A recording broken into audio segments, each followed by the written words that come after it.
Assalamualaikum warahmatullahi wabarakatuh. Shalom, Om Swastiastu, Namo Buddhaya, salam kebajikan.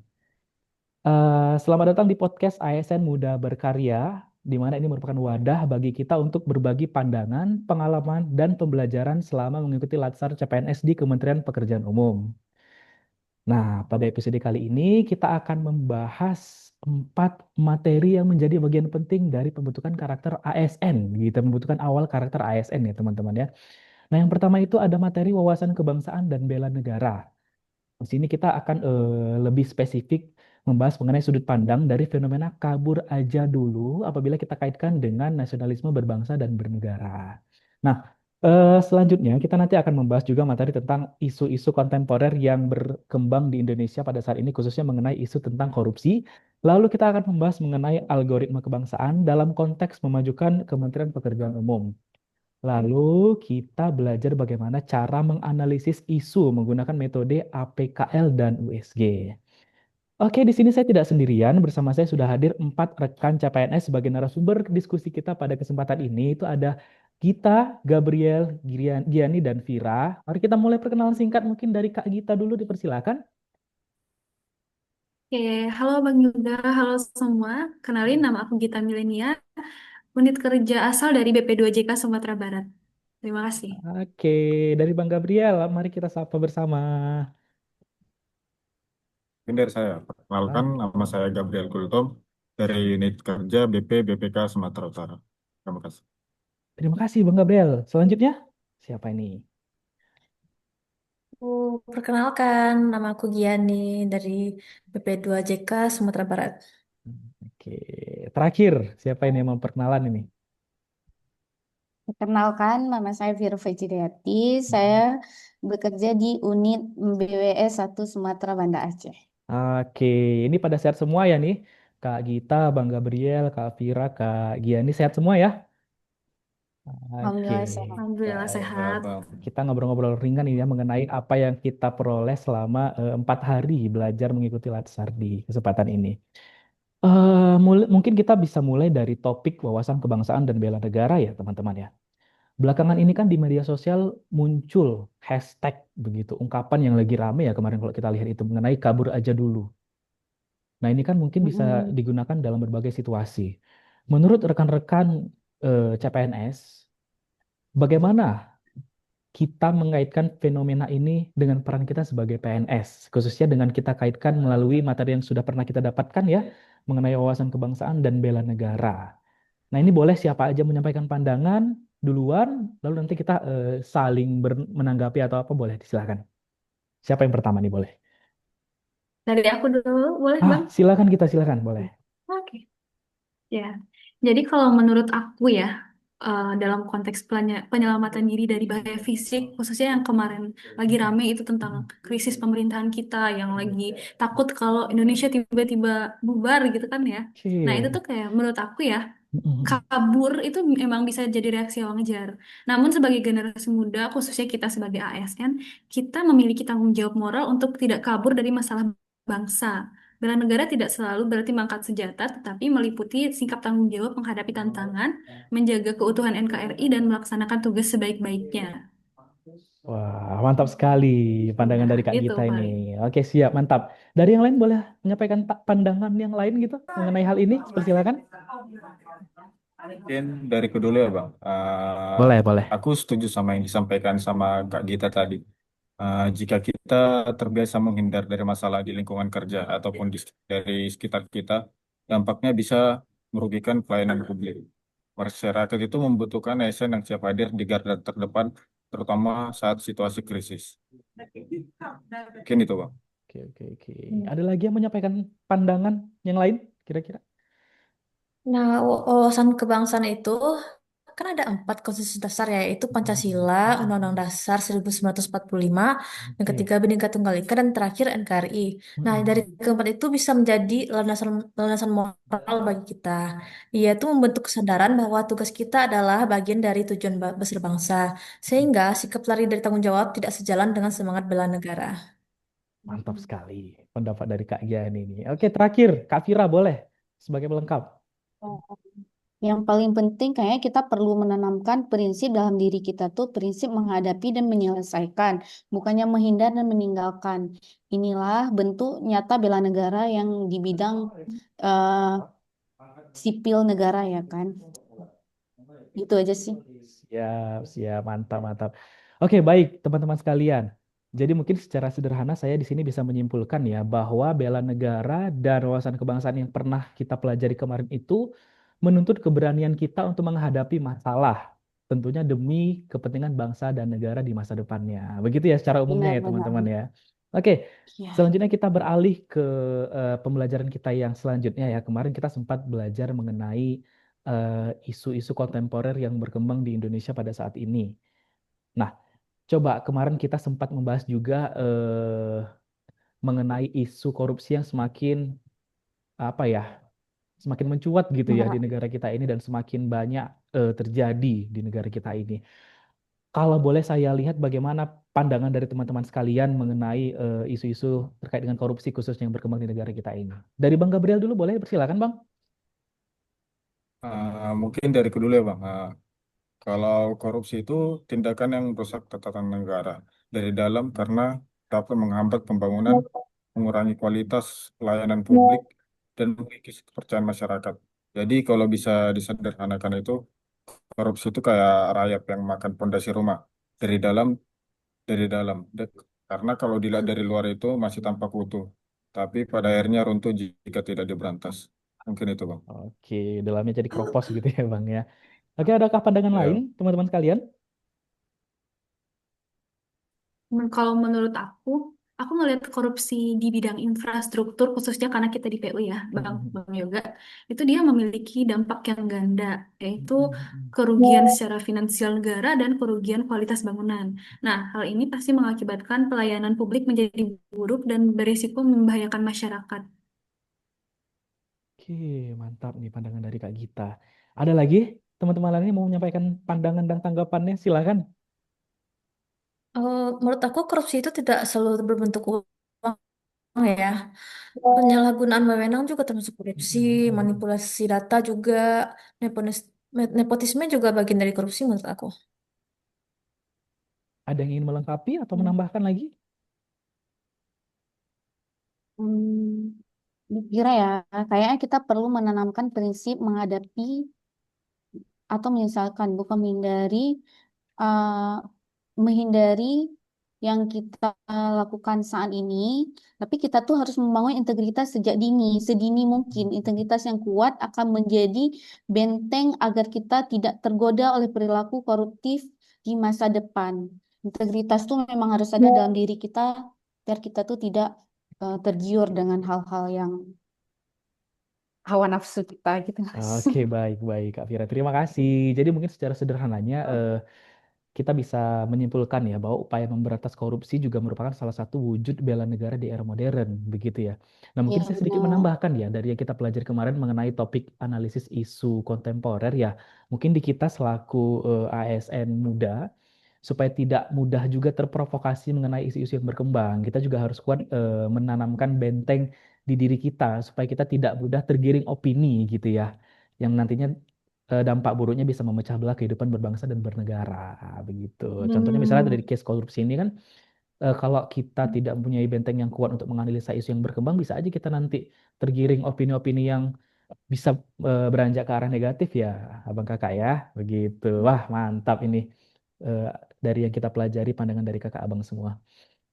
Oke, lanjut mungkin saya mau sedikit bergeser ya ke algoritma kebangsaan yang sudah kita pelajari sama-sama kemarin ya, khususnya untuk memajukan di Kementerian Pekerjaan Umum itu sendiri. Nah, menurut Kak Gia nih, saya langsung tunjuk aja kali ya yang kali ini. Kak Gia nih kira-kira bagaimana nih kalau kita mengkaitkan konteks algoritma kebangsaan, khususnya dalam konteks Kementerian Pekerjaan Umum? Boleh Kak pandangannya bagaimana? Nah, arti algoritma kalau secara umum itu kumpulan instruksi untuk memecahkan masalah atau menyelesaikan tugas. Mm-mm. Nah, algoritma kebangsaan itu bisa jadi konten-konten media berisi pesan-pesan kebangsaan kita sebagai ASN, yaitu sebagai eksekutor nilai kebangsaan. Mm-mm. Pola pikir ASN itu harus mengintegrasikan nilai kebangsaan ke dalam pengambilan keputusan dan pelaksanaan pembangunan. Dalam konteks PU berarti setiap kebijakan dan proyek harus berorientasi pada pemerataan pembangunan dan memastikan Oke. keberlanjutan infrastruktur. Mm-mm. Hmm. Oke. Misalnya kalau saya mau nanya contoh konkret atau contohnya ini bagaimana? Siapa yang bisa menyampaikan tanggapannya boleh? Hmm, Kalau contoh ya, Hmm. kalau dari algoritma kebangsaan itu tujuan akhirnya adalah mewujudkan cita-cita dan tujuan negara Indonesia ya. Nah, itu Hmm. ada juga yang memajukan kesejahteraan umum. Nah, menurut aku Hmm. tuh contohnya bisa ke pemerataan pembangunan jalan Hmm. ke daerah-daerah terpencil, bukan hanya di pusat kota, sehingga masyarakat yang ada di daerah terpencil juga dapat merasakan arti dari keadilan yang dicita-citakan oleh negara kita gitu, Bang. Keadilan khususnya dalam Mm-mm. konteks pembangunan gitu ya Kak ya. Iya, karena kita di PU Eh, sih. Oke, dari Bang Gabriel mungkin ada contoh lain yang bisa ditambahkan? Mungkin kalau contoh lain ya Bang, dari Hmm. sisi pemerataan seperti yang dibahas Kak Gita tadi itu bisa dari segi air bersih Bang. Nah, di mana kita itu harus memastikan distribusi air bersih yang adil untuk seluruh masyarakat. Di Hmm. mana kita harus mengatur dan mengelola pasokan air agar setiap orang dapat memperoleh akses yang memadai terhadap air bersih untuk kebutuhan sehari-hari seperti minum, memasak, mandi, dan kebersihan lingkungan. Mungkin itu Bang. Oke, karena konteksnya kita di Cipta Karya begitu ya. Beberapa hal ya Ya, air bersih ya, Bang Gabriel ya. Oke. Dari Kak Vira mungkin pandangannya gimana Kak? Boleh. Ya, kayaknya dengan algoritma kebangsaan ini, pembangunan tidak hanya diukur dari segi efisiensi ekonomi Mm-mm. ya, Mm-mm. tapi juga dari kontribusi pada persatuan dan keadilan sosial. Oke. Masuknya ke nilai-nilai Pancasila ya Kak ya, keadilan sosial bagi seluruh rakyat Indonesia begitu ya Kak ya. Iya. Oke, nah jadi ini adalah pedoman moral ya dan strategis yang harus kita pahami sebagai CPNS agar pembangunan itu benar-benar berdampak positif bagi seluruh masyarakat. Nah mungkin saya sedikit menambahkan ya dari yang kita pelajari kemarin ya, khususnya mengenai topik algoritma kebangsaan. Di sini kalau bisa kita menularkan atau mengkampanyekan nilai-nilai dasar yang positif ya ke masyarakat luas umumnya agar sama-sama mungkin kita bisa berpartisipasi aktif dalam membangun negara kita ini begitu. Oke, tadi kita sudah membahas kemarin mengenai algoritma kebangsaan. Nah, untuk di hari keempat kan kita sudah mempelajari mengenai bagaimana sih cara kita menganalisis isu yang berkembang dan kan ada tuh metode-metode yang sudah kita pelajari ya teman-teman ya. Nah, di Latsar ini kita juga belajar metode penanganan analisis isu. Menurut teman-teman sekalian ya, pandangannya. eh ada metode APKL dan USG. Nah, ini jangan kita samakan dengan USG untuk ibu hamil ya teman-teman ya. Nah, ini USG untuk pendalaman mengenai analisis isu. Nah, kira-kira siapa yang mau jelasin terlebih dahulu dari materi ini? Dipersilahkan. mungkin dari kedulu ya Bang, Nah, tentang silakan Bang APKL. Gabriel. Karena APKL itu kan singkatan dari aktual, problematik, kehalayakan, dan kelayakan. Uh, jadi kita perlu mengecek dari kalau sisi A, Mm-mm. aktual itu isunya nyata terjadi. Kalau problematik itu ada masalah yang jelas. Mm-mm. Kalau kehalayakan itu menyangkut banyak orang. Dan dari sisi kelayakan itu apakah permasalahan itu layak dipecahkan dengan sumber daya kita. Mungkin itu Oke. dari kalau dari APKL, Bang. Kalau aktual dia isunya terkini mungkin ya Bang sederhananya. Problematik dia memang ada problem atau permasalahan. Dan apakah Ya, kehalayakan itu apakah penerima manfaatnya itu banyak orang lalu terkait dengan sumber daya atau kelayakannya. Kalau dari Kak Giani ada tambahannya Kak. Silakan Kak. Ya, saya mau membahas tentang USG. USG itu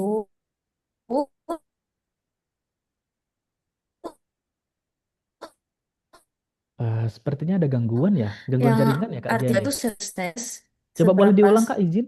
Tadi agak terputus sedikit gitu. halo. Halo. Udah Oh udah ya, jelas nih, udah jelas. boleh Boleh diulang ya. diulang Kakak? Iya. Nah, USG itu ada tiga ya, berarti U Mm-mm. itu urgensi, yaitu kita Oke. ukur seberapa mendesak masalahnya. Mm-mm. Nah, yang kedua S, seriousness, yaitu seberapa serius dampaknya. Mm-mm. Dan yang ketiga growth, itu tuh apakah masalahnya akan berkembang memburuk kalau diabaikan. Oke, oke, oke. Gitu. Nah, dari dua teknik menganalisa isu tadi, coba kira-kira dari dua hal ini yang bisa menyederhanakannya Kak Gita boleh disampaikan pendapatnya Kak?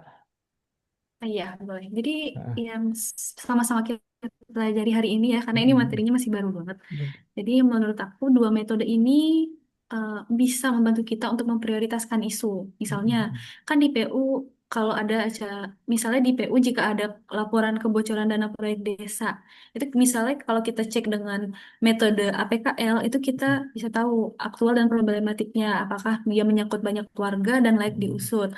Nah, jika seandainya nilai APKL-nya tinggi, berarti ini sangat layak diusut. Nah, kemudian jika kita menggunakan metode USG, nah, berarti dia nanti mengecek apakah dia ternyata mendesak, dampaknya besar, dan bisa makin parah. Nah, artinya jika nilai ini semuanya tinggi, isu ini menjadi prioritas yang sangat tinggi juga untuk ditangani segera. Gitu.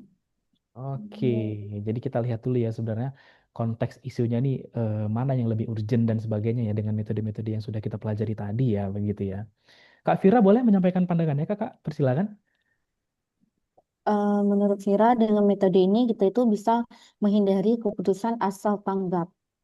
Kita jadi punya dasar logis untuk memilih mana isu yang harus ditangani duluan atau yang mana isu yang harus diprioritaskan.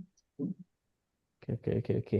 Berarti terkait dengan isu-isu prioritas mana yang lebih penting dulu untuk ditangani begitu ya. Bukan berarti isu-isu lain tidak penting kita tangani, cuman kan kita harus bisa Benar, juga yang membuat yang skala diprioritaskan. prioritasnya begitu ya, Kak ya. Iya benar. Nah, beranjak mengenai metode analisa isu-isu yang sudah kita pelajari di hari ini. Oke, mungkin itu yang tadi kita pelajari di hari ini ya. Sebelum saya tutup mungkin kita ngobrol-ngobrol ringan aja ya, Abang Kakak ya. Tadi kan kita juga ada tuh apa namanya?